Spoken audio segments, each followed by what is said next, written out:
Maintaining a garden could take a bit of work. That's what the script says. Let's say a lot of work. But now how do you make sure that your garden is properly maintained? 18 News reporter Anthony Codispoti has more ideas in this week's Watch Our Garden Grow segment. Mother's Day has passed and the grass is green and growing. So now is a better time than ever to start putting your plants into the ground. One of the biggest things that people do is they underwater their hanging baskets.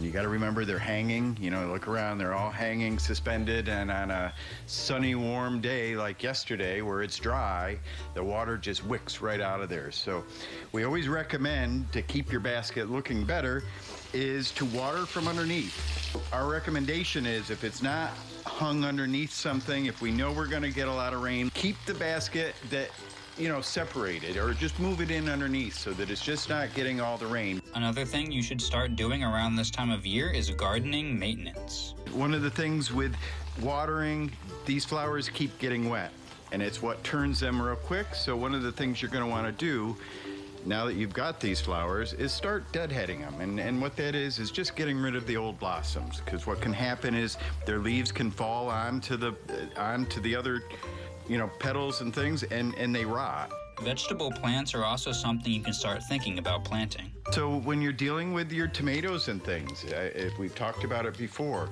this is something that literally, if you look at a tomato plant, you can see all the little hairs off to the sides. Those are actual roots.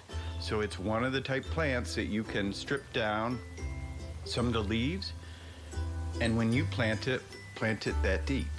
So what that does is it gives you just that much more of a stronger root system, so your tomato plants are going to be more upright and stronger, especially with the windy weather we've had. We're approaching Memorial Day later in May and still no big frost, but that doesn't mean we can't have one anymore, so still be careful with your outdoor plants.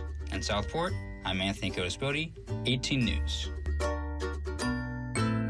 Watch Our Garden Grow can be seen every Friday on 18 News at 6 throughout the spring and the rest of summer.